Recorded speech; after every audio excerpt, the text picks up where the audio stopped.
Mukulembeze w'eggwanga lino General Yoweri Kaguta Museveni Tibuhaburwa. Second meeting. Ekibiina ekya NRM. Mu meeting eno tegedde nti aliko Speaker Parliament y'eggwanga Rebecca Alitwala Kadaga.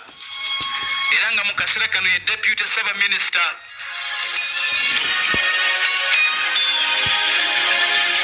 Yagenda maaso n'okuba nti avaayo n'adiscussinga nga baliwo muno omukulu General Yoweri Kaguta Museveni ne badiscussinga ku nsonga eya akawumbi kamu obukadde lusaamu ensimbi ezagenda maaso n'okuba nti zeesiwa. Yakyogerako wakati mu meeting oba twategedde nti mu meeting kyabaddemu. Mu kaseera kano atuuliriza omaka Tedros Ekikubo akyagezaako okulabika nti afuna emikono egisigaddeyo. Enamba ayinza okuba nga yagimanyi kuba bagamba nti basigaza 10 ekyanga bagamba tusigaza 11. Ayagala kutalaga ggwanga nga bwetwakutegeezezza nti agenda anoonya emikono egisigaddeyo. Newankubadde ensowera yeegamba ayagala kulabisa babaka abaganya okuteekako emikono okulabika nti baleeta ekiteeso kiyitemu bafuumulwe bakomishona ba palamenti abeegabira atuliriza omusimbi. Kati amawulire gageze maaso n'okuba nti gategeezezza mu second meeting eyatudde Rebecca Alitwala Kadaga yakozesezza omukisa gw'okubeera kwa President Yoweri Kaguta Museveni. Mwennyini yabitandise ng'ayagala President Yoweri Kaguta Museveni yennyini. Ensonga eno nti efuuse kalumanywera munda mu kibiina n'abamu ku babaka ba palamenti mu kibiina ekya NRM nga tebamanyi kyakkola tusayininga tetusayininga. Abamu ne beetegerera ne bagamba tujja kukola nga ffe we twagala oba nga abalonzi baagala. Abalala ne bagamba tujja kulinda ekibiina kinaasalawo ki. Abalala nga bagezaako okugamba nti tujja kulinda Kabwejongera yennyini. General Museveni asalawo ki naye mu byonna nti omukulu abadde akyasirise General Yoweri Kaguta Museveni ng'akyasirise ku nsonga za Honorable Matasi Mpuuga Nsamba ne bakomishonazi abalala abasatu ba kibiina kya NRM. Omukulu yasinga okufuna ennyingi ow'ebitaano yafuna obukadde 5 wa kibiina kya National Unity Platform NUP. Mu meeting eyali Speaker Rebecca Alitwala Kadaga ateeka ku nninga oba si mu mbeera ya kuteeka ku nninga asaba omukulembeze w'eggwanga nti kakati nga bwe tukuŋŋaanyi wano ffe tukulira ekibiina kino ekya NRM tubadde ssebo twagala okuwulira ogamba ki ku ky'abakomishona. What is your take? What is your position? Twagala kumanya.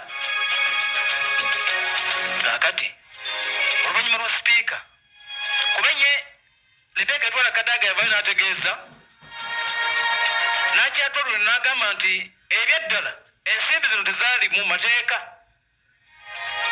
Tezaali mu mateeka nganze yali Speaker ye position ye agamba nti tezaali mu mateeka yadde omulundi gumu n'akatono. Service award was illegal. Kati nze maze President Museveni nti yakona okona kitegeeza okusirika. Yagaana okusalawo ku nsonga ezo nti tezaali mu mateeka oba. Era n'ategeeza n'agamba nti ajja kulabika nti ye fokasi ya kulwanyisa buli bwanguzi mu palamenti naye ng'aganye specifically okwogera ku nsonga za Honorable Matasi Mpuuga Nsamba ne bakomishonazi abalala basatu. President yagaana okuwa position ye nkyamu oba si nkyamu akyasirise era nti mu meeting teyavuddemu yadde ekigambo ku nsonga eyo. Ye n'ategeeza nti ali mu kulwanyisa buli bwanguzi obwawamu lutalo lwawamu nti kano kasonga katono nnyo. Mpuuga Service Award is a very small component gy'atayinza kumalirako nnyo budde. Naye nga ye eyali Speaker Rebecca Alitwala Kadaga yakigumizza mu meeting gye babaddemu n'agamba nti Service Award was illegal. Njukira omukulembeze w'eggwanga era ndowooza yali Kololo yavaayo yali ayogera n'agamba nti temuteeka mu bintu bimwe by'abakomishona ebyo temubinteekamu. yabigaana era nti akyaganya bikomentingako kyokka nga agamba nti fokasi ye yagenda maaso kuba nti alwanyisa enguzi obuulyawo yawamu mu lukiiko olukulu olw'eggwanga beetunga ebigenda maaso n'okulabika nti bitambula. Twakomye okufuna update nga Ssekikubo asabye palamenti amafuta n'emmotoka atandika okutalaaga eggwanga agenda atambula wano na wali tulabe biki byagenda okuleka nti ajjayo agamba nti yeetaaga emikono agende maaso n'okuba nti aleeta motion eno ng'ejjudde bulungi. Tageti agamba twetaaga ababaka 200 newankubadde mu mateeka yeetaaga emikono 178 egy'ababaka naye agamba nti target yeetaaga 200.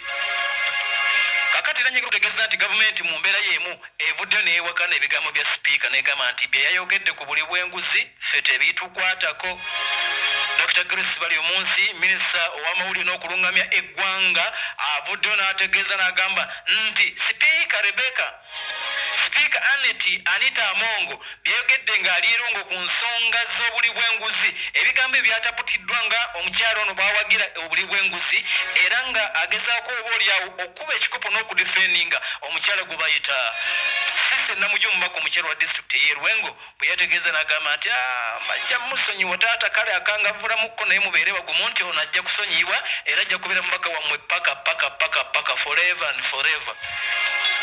Kakati ebigambo ebyo atuliriza tebyawulikise bulungi mu mikono gy'abamu. Gavumenti evudde neeyanukula neegamba nti byayogedde bibye ffe tuli very committed akaseera kano nga buli omu bwakiraba okulwanyisa obuli bw'enguzi era okumanya tuli tumaliridde okulwanyisa obuli bw'enguzi. Mwalabye n'ababaka betwasoose okugema betwasoose okukwata babaka ba kibiina kya NRM. Kale byayogedde sipiika yabyogedde nga ye NRM gavumenti emaliridde obaolyawo okulwanyisa enguzi mu kaseera kano. Kakati enswera y'okutisa